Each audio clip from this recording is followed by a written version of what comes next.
Estudos da Fiocruz e da OPAS mostram que o apoio espiritual e o engajamento em ações voluntárias aumentam a percepção de bem-estar e fortalecem a resiliência emocional em pessoas que enfrentam o câncer. Para muitas mulheres, a espiritualidade se torna uma fonte de esperança e propósito, ajudando a transformar dor em aprendizado e fé em coragem.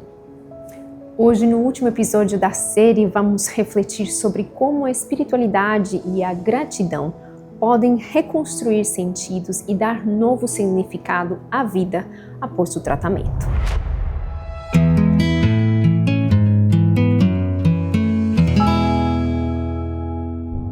Eu quero começar com a Dani e como a sua espiritualidade foi impactada pelo câncer.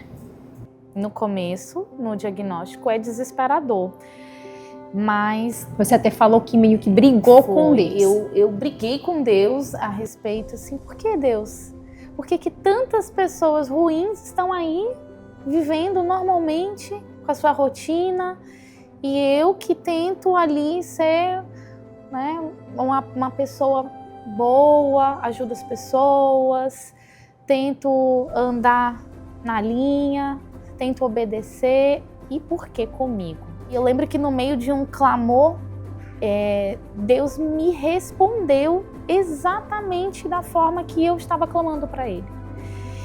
Eu lembro que eu dizia assim, meu Deus, tudo bem, e agora? Como é que vai ser? Será que vai ter profissionais bons que vão conduzir? Como será? Será que eu vou ter acesso a todos os tratamentos? Vem essa dúvida. E aí Deus me respondeu, e isso era 4 horas da madrugada. E eu ajoelhei e eu falei, Deus, eu quero que tu me responda. E Deus, eu posso até falar o versículo depois, Deus me disse exatamente que Ele colocaria pessoas com conhecimento. O pastor John sabe que eu até compartilhei com ele esse testemunho, e ele falou para mim que iria colocar pessoas com conhecimento, com inteligência, que apacentasse com todo o amor que Ele tem. A gente se fortaleceu com o seu testemunho, com a sua leveza. As meninas já falaram para você isso o tempo todo, mas isso é produto de um relacionamento com Deus muito antes do câncer, é isso mesmo? É isso mesmo, muito antes do câncer, né? Eu sou adventista, como a gente fala, né? Adventista de berço, né? Eu até costumo dizer que eu sou adventista sauro, que é do tempo do dinossauro. Então, eu sempre fui adventista. Eu sou indígena, né? Da etnia Sateremaué, mas eu nasci numa aldeia chamada Ponta Alegre, e quando eu nasci, a minha família toda já era adventista.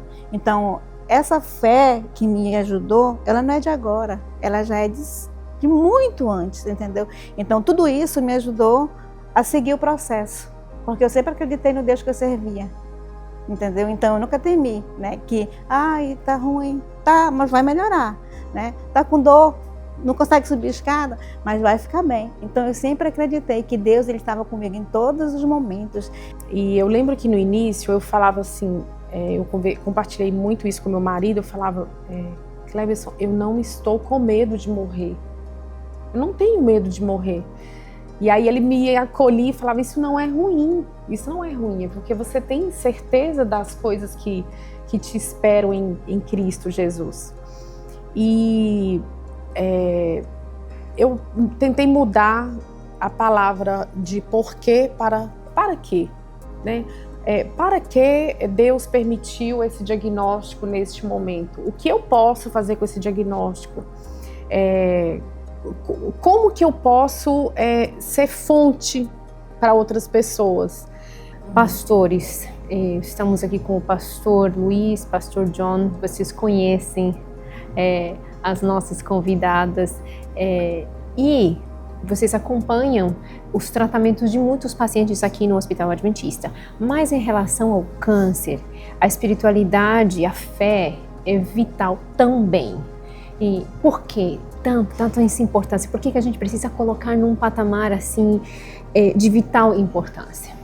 É interessante que toda doença ela é uma jornada que se caminha, né?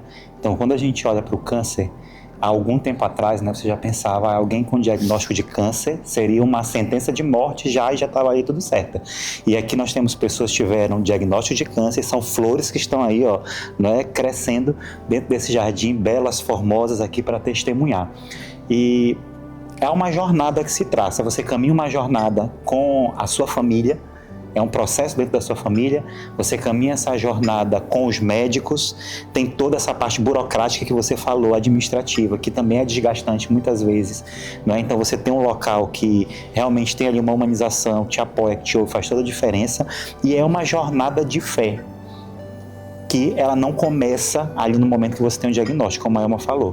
Essa jornada de fé, ela parte das suas crenças, do seu relacionamento já com Deus. Isso. E ao longo dessa jornada nós percebemos que surgem muitos questionamentos, como vocês acabaram de apresentar aqui, que é muito comum. Todos nós fazemos questionamentos e isso faz parte, né? Inclusive questionar não é pecado, porque Jó, por exemplo, que passou por um sofrimento muito grande, ele mesmo questionou a Deus. O próprio Cristo também questionou a Deus, né? Pai, por que me desamparaste? Né, ele sentiu obviamente que ele não queria morrer naquele momento lá, mas esses questionamentos eles são fundamentais e mais ainda para quem nós estamos direcionando ele. Então, quando direcionamos essas perguntas para Deus, nós obtemos uma resposta. É claro que muitas das vezes não vem no tempo que nós queremos, porque as coisas acontecem no tempo dele, mas muitas das vezes Deus ele nos responde através do silêncio.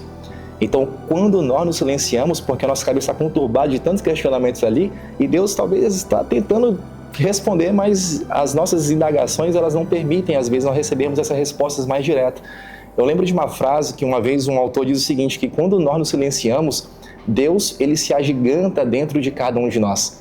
E é importante nós refletirmos, como o pastor Luiz mencionou, né? Pela razão, Deus ele responde para cada um de nós. E aí nessa hora vem a palavra gratidão, porque eu quero agradecer a Deus, quero agradecer também aos meus amigos, meus familiares que estão junto, que estão ainda me suportando, né? me segurando.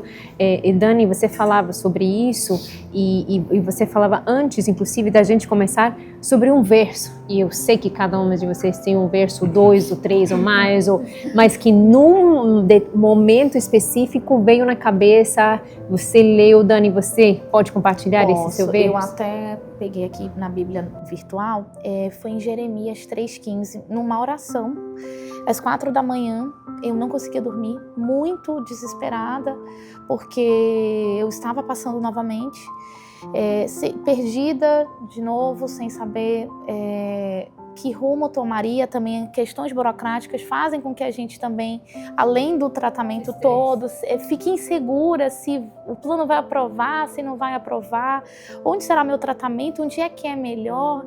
E Deus fez com que surgisse o centro oncológico. E assim, no ano que eu tive o diagnóstico, o centro oncológico ainda estava no projeto.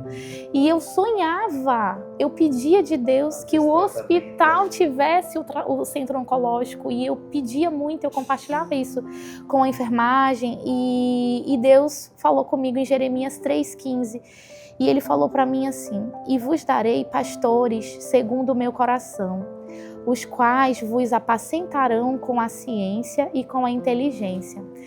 Então, quando ele me falou isso, ele me direcionou no local, nos profissionais que iriam conduzir o meu tratamento, e eu tive a certeza, porque Deus tem respondido de maneira muito objetiva, muito clara, e eu compartilho esse testemunho com as pessoas que estão passando por isso, porque Deus responde. Eu lembro que minha primeira quimioterapia não foi feita aqui, foi feita em outro lugar, mas a segunda já foi feita aqui no Hospital Adventista. Então, quando falaram, o Garantia me ligou, né, e falou: Elma, a tua segunda quimioterapia vai ser feita lá no centro oncológico. Nossa, o hospital é minha casa, gente, como assim? Eu moro aqui, eu amo isso aqui.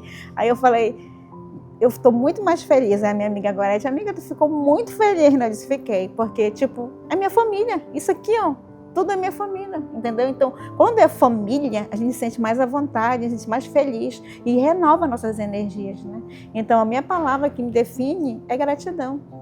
Pastor, que esperança nós temos e podemos deixar para essas pessoas que acabaram de receber esse diagnóstico e que ainda estão nessa primeira fase que a Joyce, a Elma e a Dani já passaram?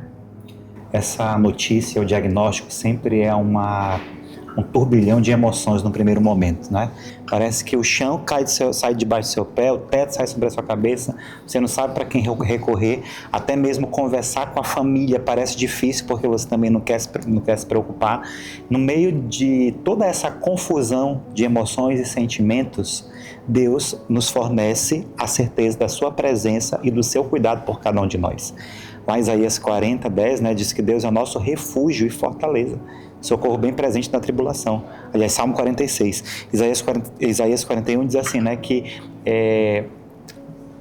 diante de todas essas dificuldades, de todos esses problemas, eu estarei com vocês todos os dias. Não temas, porque eu sou contigo. Não te assombres, porque eu sou teu Deus. Ou seja, nós não temos a promessa de que nós não teremos problemas ou que tudo vai dar certo. Não, as coisas elas dão errado. Ao longo do processo, as coisas dão erradas também. Você passa por algumas vitórias, mas passa por derrotas também. E nessas derrotas, no meio dessas tempestades, ele diz, não temas, porque eu estou contigo. Jeremias também traz os pensamentos de Deus para nós, são pensamentos de paz. Né? Ele sabe todos os pensamentos que ele tem pra gente e são pensamentos de paz e a gente precisa estar segura disso, né? Nós temos um texto que parece um paradoxo muito interessante. O apóstolo Paulo diz lá em 1 Tessalonicenses capítulo 5, ele fala assim, em tudo dai graças. Só que o tudo lá é no bom e nas coisas ruins também. Mas como é que você vai dar graças a Deus pelas coisas ruins? Quando está dando tudo errado. E o bom é que o texto ele tem um complemento. Porque esta é a vontade de Deus em Cristo Jesus nosso Senhor. Porque a vontade do homem é reclamar. Mas a vontade de Deus é que nós demos graças a Ele. Por que nós vamos dar graças a Deus quando as coisas elas estão desandando? Há um propósito por isso. Né? Existe um psiquiatra, né, que é o Viktor Frankl.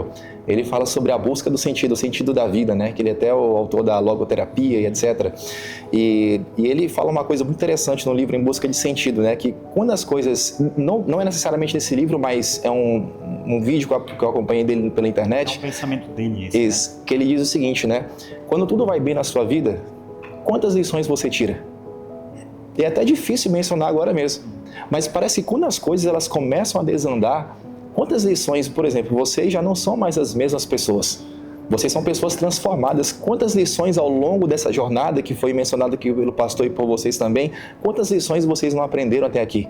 Né? E agora, quantas lições vocês não têm a nos ensinar agora? Vocês aprenderam a ser mais resilientes, mais dependentes de Deus, entendeu? Então, assim, a lista é imensa. Nós podemos passar muito tempo aqui falando sobre isso, vocês principalmente, né?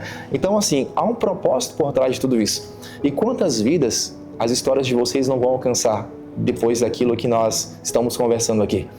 Entendeu? Então, há um propósito. Deus, ele sabia que nós estaríamos aqui, por exemplo, né? Além dos textos que vocês acabaram de mencionar, de fato, o salmista Davi, por exemplo, né, no Salmo 23, versículo 4, ele mencionou que ainda que eu ande pelo vale da sombra da morte, eu não temerei mal algum, porque eu sei que tu estás comigo. Essa é a diferença. Entendeu? Que é uma diferença que faz no momento dessa espiritualidade, né? E essa é a diferença que, com certeza, as pessoas que estão nos assistindo já receberam e vão continuar recebendo. Hoje encerramos a nossa série com um tema que toca a essência da vida: espiritualidade, esperança e gratidão. Descobrimos que sobreviver ao câncer não é apenas vencer a doença, mas também aprender a valorizar cada dia, a se conectar com o que importa e transformar a dor em propósito. Que essas histórias inspirem você a cuidar da sua saúde, buscar apoio e nunca perder de vista o que realmente importa: viver com plenitude, coragem e esperança.